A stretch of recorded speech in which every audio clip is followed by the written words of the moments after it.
Good morning students. स्वागत है आप सबका। मैं हूं सूर्य प्रकाश शर्मा और थोड़े अंतराल के बाद आज हम पेपर फर्स्ट पर लौट रहे हैं। आज का जो हमारा टॉपिक है वो है शक्ति। ये BA part first paper first का टॉपिक है, ए सेक्शन का टॉपिक है बल्कि यूँ कहें। और शक्ति एक बहुत महत्वपूर्ण अवधारणा है राजनीतिक विज्ञान की, या यूँ कहें कि मौलिक अवधारणा, मूलभूत अवधारणा है राजनीति विज्ञान की शक्ति। और इसको समझे बिना हम राजनीति और राजनीति विज्ञान को नहीं समझ सकते हैं। देखिए, अगर हम मानव संबंधों के इतिहास की बात करें तो समस्त संबंध एक व्यक्ति द्वारा दूसरे व्यक्ति पर नियंत्रण का इतिहास है। मानव जाति का इतिहास खोज लीजिए आप, तो आपको इतिहास में यही मिलता है कि एक व्यक्ति ने दूसरे व्यक्ति पर नियंत्रण स्थापित किया या एक समूह ने दूसरे समूह पर नियंत्रण स्थापित किया। जब मानव संबंधों में शक्ति की भूमिका एक सीमा से अधिक मात्रा में होती है, यानी एक सिग्निफिकेंट अमाउंट होता है शक्ति का, तो उन संबंधों को शक्ति संबंध कहते हैं या राजनीतिक संबंध कहते हैं। समाज में बहुत तरह के संबंध होते हैं, सामाजिक संबंध होते हैं, आर्थिक संबंध होते हैं, सांस्कृतिक संबंध हो सकते हैं। तो सभी संबंधों में शक्ति की कुछ ना कुछ भूमिका होती है, लेकिन जब शक्ति की भूमिका एक सीमा से अधिक हो तो उन संबंधों को हम राजनीतिक संबंध कहते हैं। और किसी समाज में राजनीतिक संबंधों के समुच्चय को राजनीतिक व्यवस्था कहते हैं। समाज में विभिन्न प्रकार के जो राजनीतिक संबंध पाए जाते हैं, उन संबंधों के समुच्चय यानी समूह को राजनीतिक व्यवस्था कहते हैं। तो कुल मिलाकर के बात यह है कि शक्ति जो है वो राजनीति का केंद्रीय भाग है। यानी राजनीति में अगर कुछ मूल चीज है, महत्वपूर्ण चीज है, तो वह है शक्ति। राजनीति को हम शक्ति समूहों के मध्य संघर्ष के रूप में परिभाषित करते हैं। राजनीति की परिभाषा ही है शक्ति के लिए संघर्ष, समूहों के मध्य शक्ति संघर्ष, वही राजनीति है। राजनीति जो है कभी दो व्यक्तियों के बीच का संबंध नहीं है, केवल वो समूहों के बीच का संबंध है। तो इस प्रकार राजनीति विज्ञान की अगर हम बात करें तो राजनीति विज्ञान जो है वो शक्ति का विज्ञान है। कैटलिन ने कहा था, आपको याद होगा, जब मैंने आधुनिक राजनीति विज्ञान पढ़ा था तो मैंने आपको बताया था कैटलिन ने राजनीति विज्ञान की परिभाषा ही शक्ति का अध्ययन करने वाला विज्ञान या शक्ति का विज्ञान कहा था उन्होंने। तो हम राजनीति में समाज के अंदर जो शक्ति संबंध पाए जाते हैं उन शक्ति संबंधों का अध्ययन करते हैं। तो कुल मिलाकर के बात यह है कि राजनीति में शक्ति की भूमिका बहुत महत्वपूर्ण है और राजनीति विज्ञान क्योंकि शक्ति का अध्ययन राजनीति का अध्ययन करता है, इसलिए वहाँ भी शक्ति की बहुत महत्वपूर्ण भूमिका रहेगी अध्ययन के मामले में। नेक्स्ट स्लाइड पे हम चलते हैं।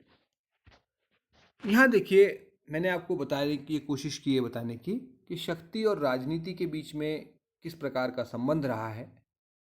इसको समझाने के लिए बहुत सारे विद्वानों ने बड़े बड़े ही संक्षिप्त में बड़ी सारगर्भित बातें कही है, जिसको कहते हैं गागर में सागर भरने का काम किया है। तो उन विचारों का अध्ययन करें हम, उससे पहले मैं आपको ये बताऊं कि राजनीति विज्ञान में शक्ति के संबंध प्रति दो प्रकार के दृष्टिकोण प्रचलित हैं। एक परंपरागत दृष्टिकोण और एक आधुनिक दृष्टिकोण। आपको पता है परंपरागत दृष्टिकोण जो था राजनीति विज्ञान का, वो आदर्श मूलक था, आदर्श पर आधारित था। क्या होना चाहिए की बात करते थे हम। तो वहां तो हम शक्ति को एक बुराई के रूप में देखते रहे। परंपरागत राजनीति विज्ञान शक्ति को एक बुरी चीज मानता है, जबकि आधुनिक दृष्टिकोण यथार्थवादी होने के कारण शक्ति के महत्व को स्वीकार करता है। एक कथन आप लोगों ने सुना होगा लॉर्ड एक्टन का। उन्होंने कहा था कि शक्ति मनुष्य को भ्रष्ट बनाती है और निरपेक्ष शक्ति उसे पूरी तरह भ्रष्ट बनाती है। यानी वो शक्ति को एक बुराई के रूप में देखते हैं। महात्मा गांधी भी जो है शक्ति को बुराई के रूप में देखते थे। राजनीति में शक्ति को बुरा मानते थे वो।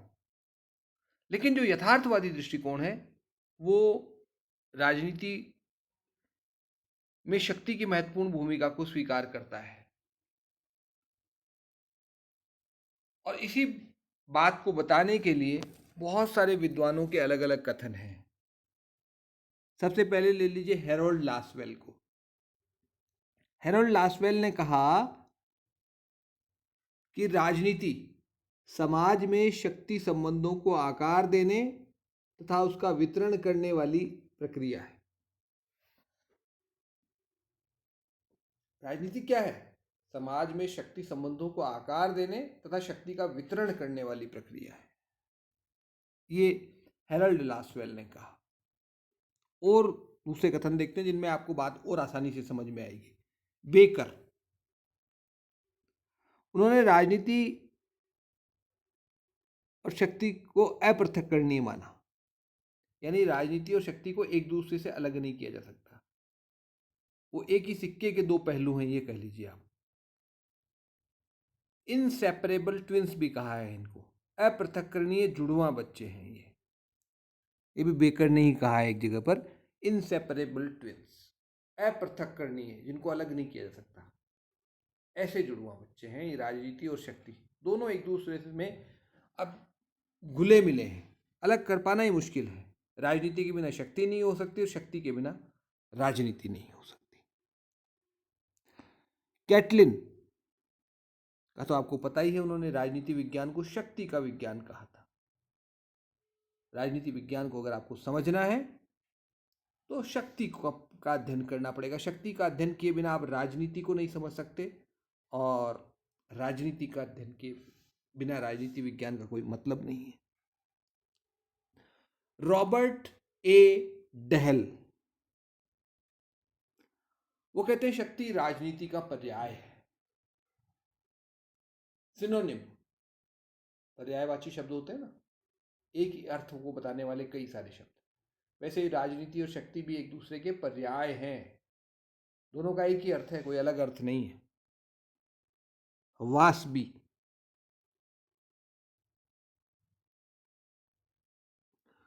उन्होंने वासबी कहते हैं शक्ति और प्रभाव राजनीति के जो है अध्ययन की केंद्रीय अवधारणाएं हैं। यानी राजनीति में अध्ययन जब हम करते हैं तो उनको शक्ति और प्रभाव का अध्ययन करना होता है। और इस क्रम में अंतिम बात जो है वो है मैक्स वेबर, जो राजनीति की एक बहुत ही प्रचलित परिभाषा है। राजनीति क्या है? शक्ति के लिए संघर्ष, स्ट्रगल फॉर पावर। तो ये सब कहा है लोगों ने। यानी इससे ये स्पष्ट हो जाता है कि राजनीति और शक्ति बहुत घनिष्ठ रूप से संबंधित हैं। दोनों के बीच बड़ा गहरा नाता है, दोनों को एक दूसरे से अलग नहीं किया जा सकता। इनसेपरेबल ट्विंस, अपृथक्करणीय जुड़वां बच्चे हैं, पर्याय है एक दूसरे का। क्या भूमिका है राजनीति और शक्ति के बीच में? इसके बारे में मैं यहाँ इसमें लिखा नहीं है मैंने स्लाइड में, लेकिन आप समझ लीजिए कि राजनीति में शक्ति की दोहरी भूमिका है। वो साधन भी है और साध्य भी है।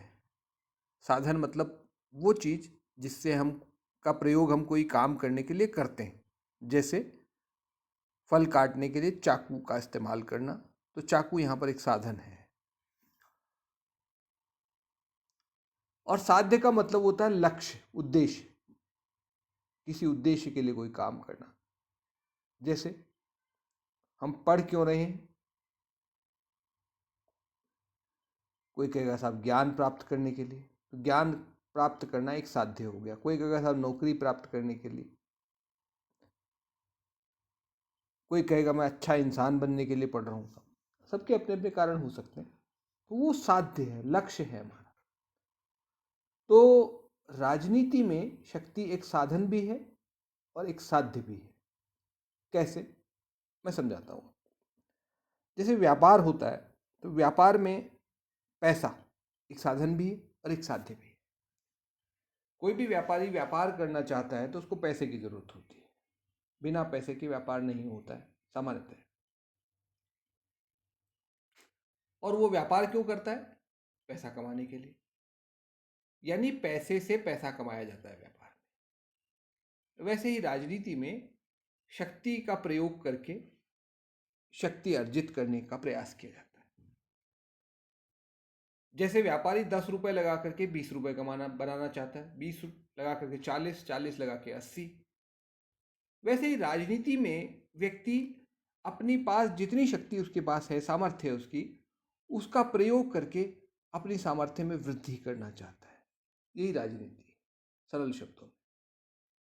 तो कुल मिलाकर के बात यह है कि राजनीति में शक्ति एक साधन भी है और एक साध्य भी है। दोनों भूमिकाएं हैं शक्ति की। राजनेता अपनी अर्जित शक्ति का प्रयोग करता है, उसका इस्तेमाल करता है और अधिक शक्ति अर्जित करने का प्रयास करता है, जैसे कि व्यापारी के उदाहरण से मैंने आपको समझाया। अब हम बात करेंगे शक्ति की परिभाषा की। और जैसा आप हेडिंग देख पा रहे हैं, कठिनाइयों की बात करेंगे हम यहाँ पर इस स्लाइड में। शक्ति जितनी महत्वपूर्ण अवधारणा है, उसको समझाना उतना ही मुश्किल है। उसका अर्थ समझ पाना बड़ा मुश्किल है, आसान नहीं। परिभाषा करने में बहुत सारी कठिनाइयां हैं, कहने का मतलब है। और इसी कारण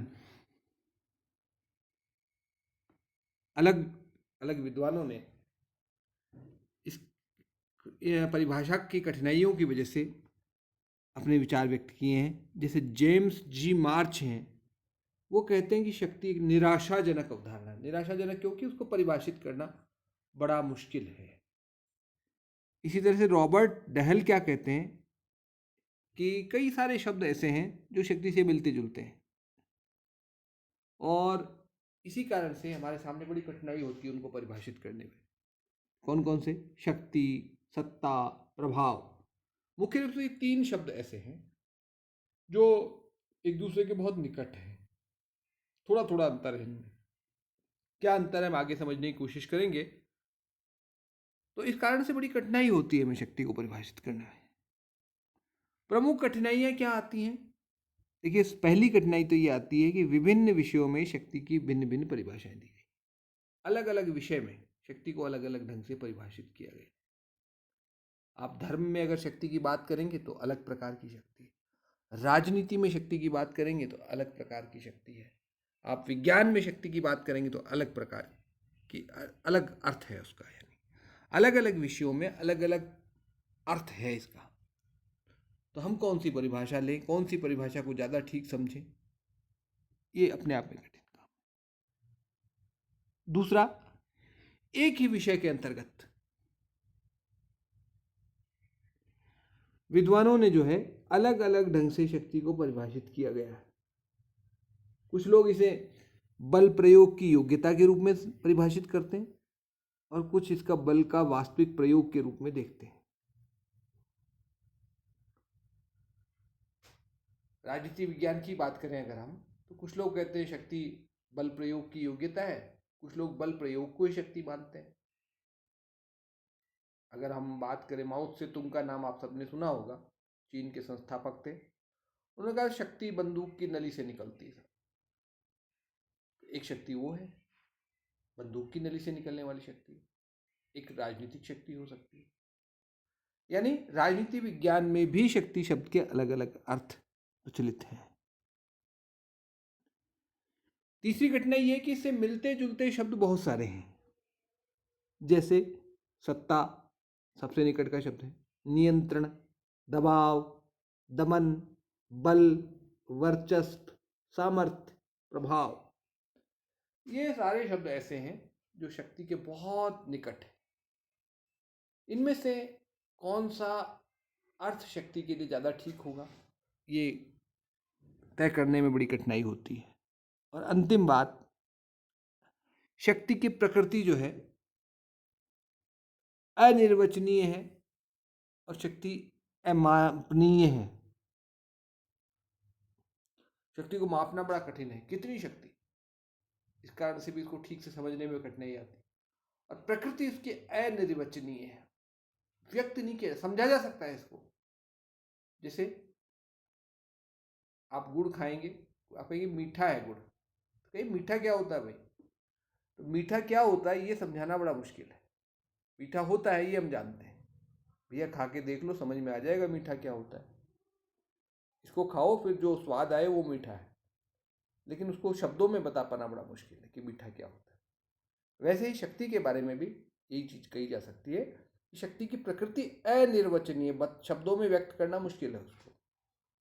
तो ये कई सारी कठिनाइयाँ हैं शक्ति की परिभाषा कर पाने में, लेकिन क्योंकि परिभाषा के बिना तो काम चलता नहीं है हमारा, एक परिचालनीय परिभाषा तो हमें करनी पड़ेगी, वरना तो उसको अर्थ को समझने का समझे बिना हम आगे बढ़ नहीं पाएंगे। तो अगले वीडियो में हम शक्ति की परिभाषा की बात करेंगे और उसके संबंधित जो अन्य महत्वपूर्ण बातें हैं उनकी चर्चा करेंगे, उसकी विशेषताओं की चर्चा करेंगे, उसके स्रोतों की बात करेंगे। तो फिलहाल यहीं तक रखते हैं।